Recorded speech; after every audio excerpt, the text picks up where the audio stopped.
In this video, we're going to be putting together some high-end DIY projects that I know you're going to love, so make sure you stay tuned to see how everything came together.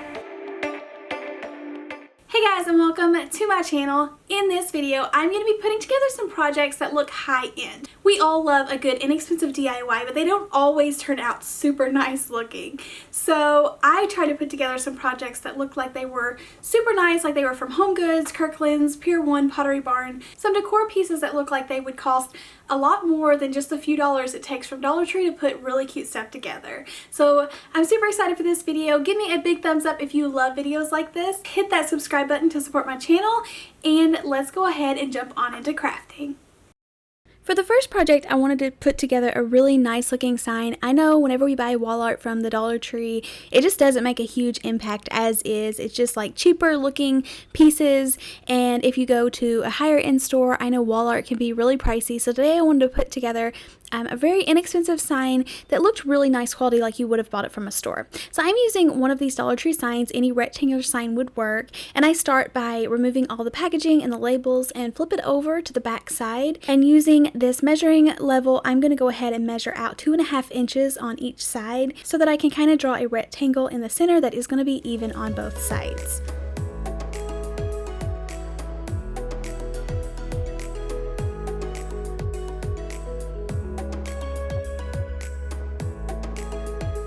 After getting my rectangle all measured out evenly, I'm going to start painting, and I want the top and the bottom of this sign to look like faux wood. It doesn't have to be perfect, I'm just really going for that brown color.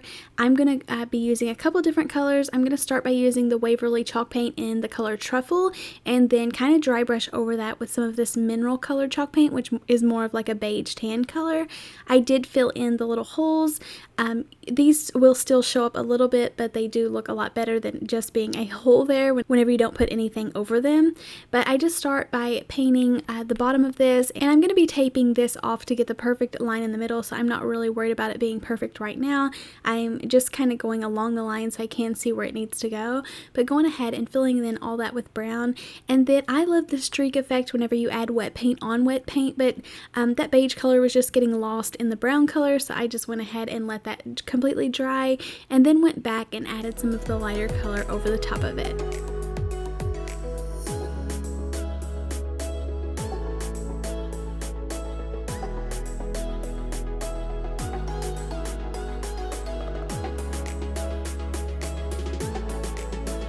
I think all of the different tones of colors layered on top of each other is what makes crafts look more high-end. Just painting something flat in one color just makes it look like it was kind of hand painted at home and doesn't really look like it was nice quality. I definitely do that on a lot of projects, but whenever you're making signs like that, just keep that in mind, that layering this paint. And then I always love taking a piece of sandpaper and kind of going over it, and it just blends it together and makes it look a lot nicer. So then, like I said, I'm going to go ahead and tape off the center. I want this to kind of look like a chalkboard in the center. It's not going to be a chalkboard, so I'm just using normal black paint, and I'm going to put some white letters on there, but it kind of has that effect to it, so I just go ahead and kind of use my brown lines as a guide, but try to get the tape straight. I know I didn't get the brown lines perfect, and then go over that with the black. The top piece of tape apparently wasn't pressed down really tight and nicely because it does bleed through a little bit, so I do have to pull that up and kind of reposition it and then paint back over that to get a better line. And I'm so lucky to be yours. And you're taking me high. Ain't nobody like you. I'm not coming down. Ain't nobody like you. I could go 1,000 miles as long as I'm with you. Yeah, you're taking me high. Ain't nobody like you.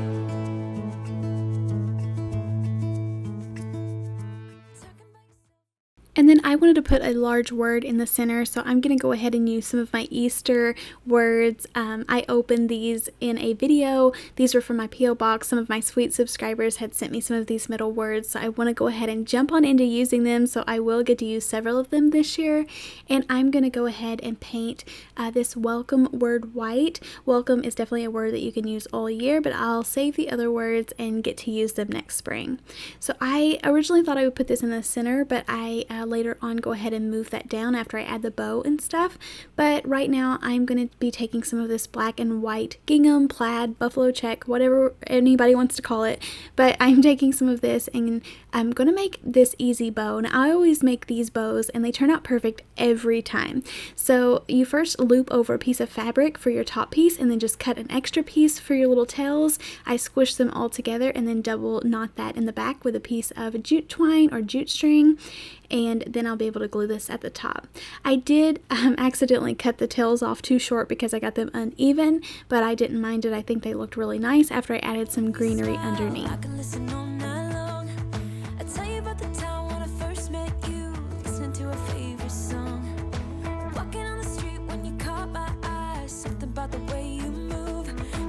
I am still just using what I have on hand. I think this buffalo check ribbon is actually left over from last Christmas. I think it came from Dollar General in the Christmas section, but I know that Dollar Tree has some thin little buffalo check ribbon. I'm going to be using that on some later projects, but that also would make a cute little bow for this project.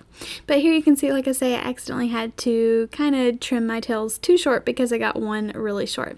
And then I have this garland that I use all the time. I'm just pulling pieces off of it constantly, and I think that was so cute coming out of the bottom of that. And later on I do go ahead and add some more pieces so that it is even, but I didn't cut these apart. I just laid them down and kind of just piled hot glue over the top of them to hold them on there really nicely, and then covered all of that up with the big bow. So lucky to be yours.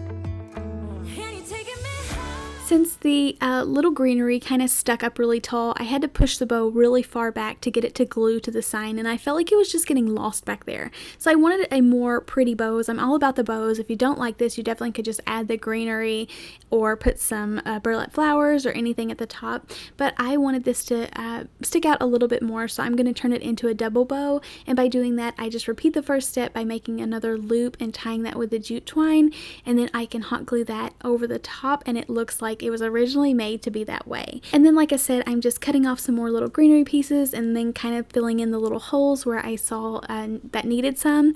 And then if all you have is the nautical rope, I think that would be gorgeous to hang this sign up.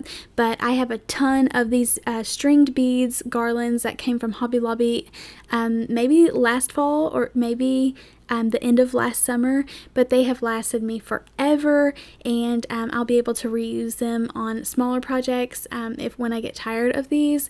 But I love this sign so much, so I definitely probably will never take this apart. And I've learned recently it's so much easier to just go ahead and put a piece of tape over the end of your string or nautical rope whenever you are trying to feed it through like a drilled hole, because it doesn't try to come apart or doesn't all kind of untwine whenever you're trying to get it through there. So it just makes it a lot easier for me. And I go ahead and cut down the perfect size piece of these beads for the perfect little hanger, and I drilled my own new holes with a power drill and then just tied the string on each end. But this is how it came together. I think it is gorgeous and such a high-end piece that just looks really pretty, and something that I would be so proud to hang in my home, and it doesn't look like it came from Dollar Tree.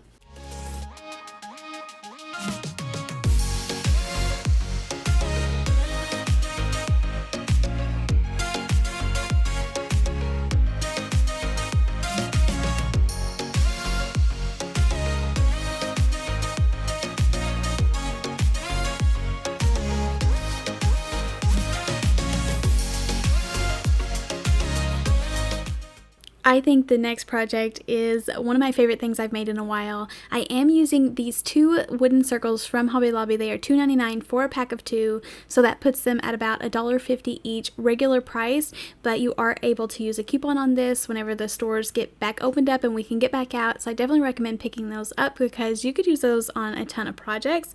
I think this is the first time I'm using actually a toilet plunger on my channel. I've already removed the little rubbery part at the end, but I'm going to be using the wood handle from Dollar Dollar Tree, and then one of these little binder rings is the perfect little circle that I needed for this project. So to put this together, I'm going to start by removing this label, and I just wanted to share this because I haven't shared it in a long time.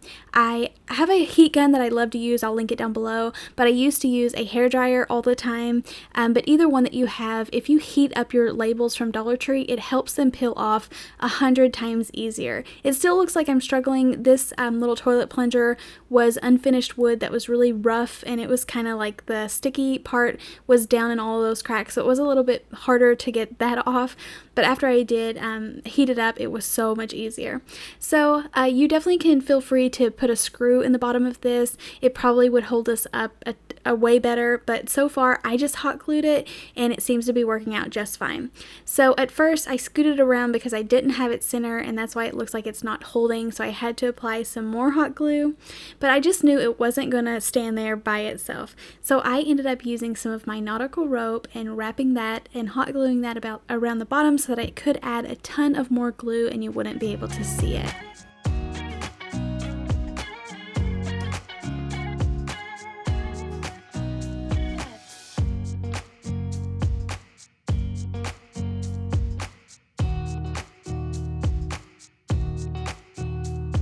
If you purchased your little finger protectors from Dollar Tree, I definitely would recommend using that on this project. I misplaced mine and couldn't find it, but I did burn my finger a couple times doing this, but then I just remembered to hold it with scissors and it held it really nicely. So just take your time and do that. I like to keep a little cup of water close by, and whenever I see like dripping hot glue or something that needs to be pressed down, if you dip your finger in cool water and then apply it, it doesn't burn your finger, and then you're able to kind of shape the hot glue instantly and just kind of work with it better. So that's just a helpful tip that I've learned over the years of crafting.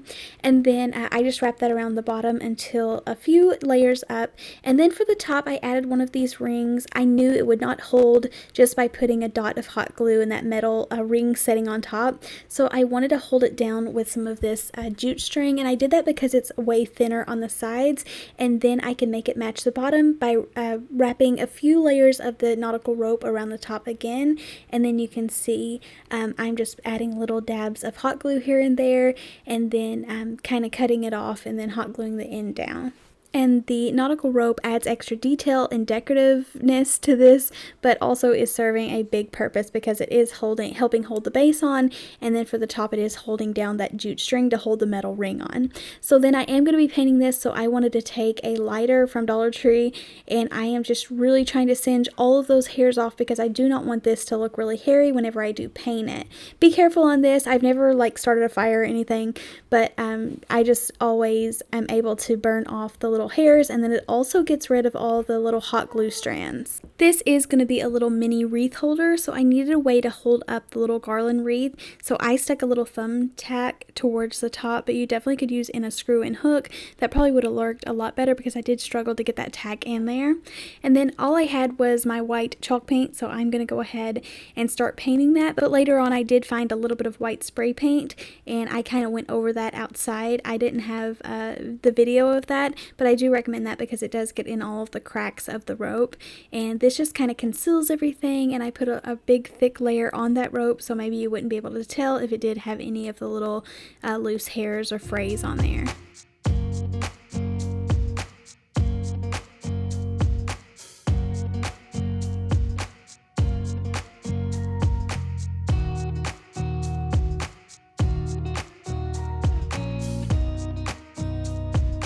Another reason why I love distressing all of my crafts is because it hides all the imperfections and makes everything look gorgeous.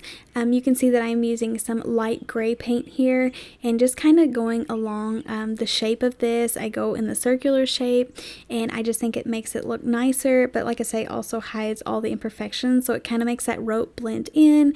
And then I applied a lot to that toilet plunger, and you're not able to tell at all what it is. Also, the rope covered up the little threaded place at the bottom where the rubber piece screws on, so all of that is hidden and you would never know that it was a toilet plunger.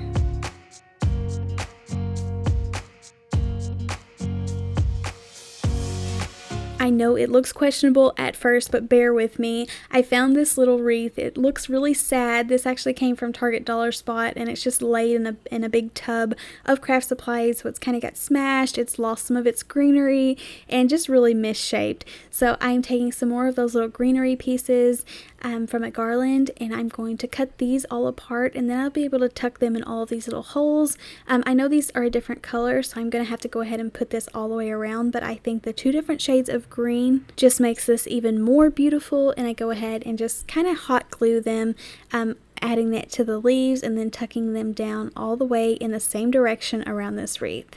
And I do want to add, just because this came from Target Dollar Spot last year, you definitely can use the small little wreath rings at Dollar Tree and just fill them in with some of Dollar Tree's greenery.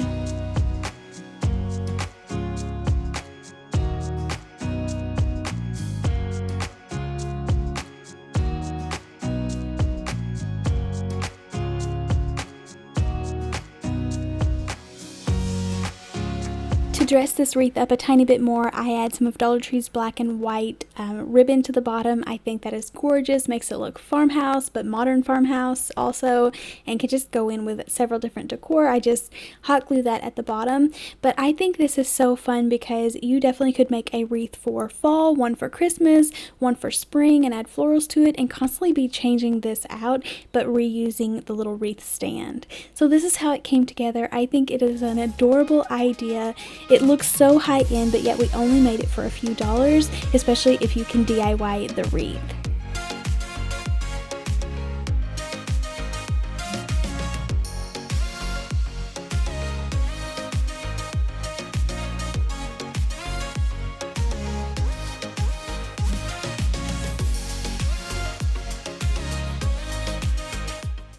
And then for the last project, I wanted to find a creative way to use up some of these old Easter baskets that I didn't get around to using, but make this into a higher end planner. So the first thing I do is remove the handle at the top. Now this is lime green. If I would have had it to do over, I would have took this outside and spray painted it, maybe with a brown spray paint, so I could have completely covered all of that lime green. It is a little bit harder to hand paint this and get a brush down in all of those cracks, but it did still turn out really pretty, and I'm happy with it.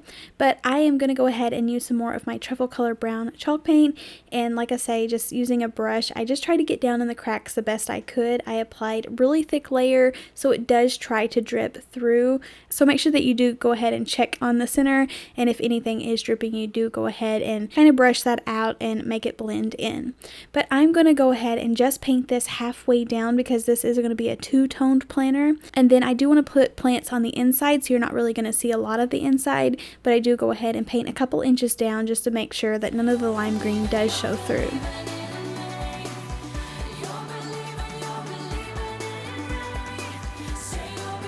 And then I'm going to go in and paint the bottom half white using some more of my white chalk paint. So I just go ahead and just try to get it as close as I could in the center.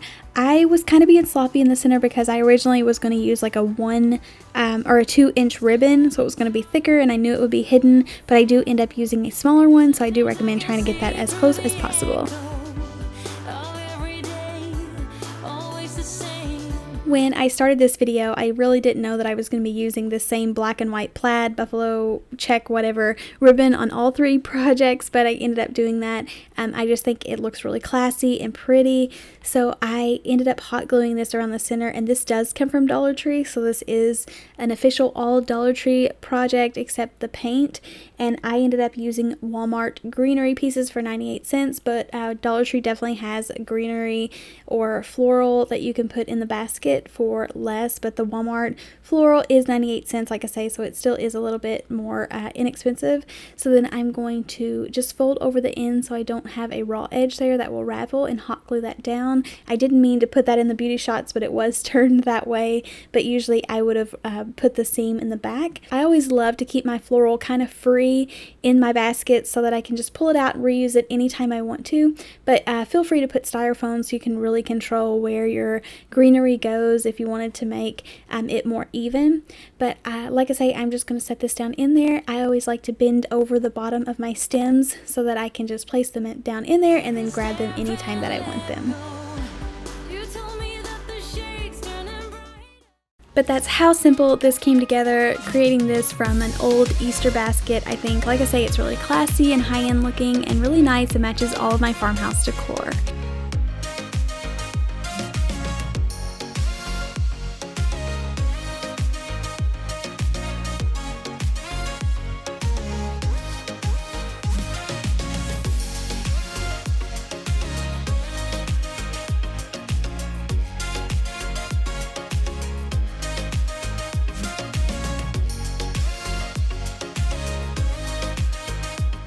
You'll have to let me know in the comments down below if I achieved the goal of making these look super high-end. I tried really hard to make sure that they were as pretty and put together nice quality as possible to actually call this a high-end video. So let me know down in the comments which one of today's projects was your favorite.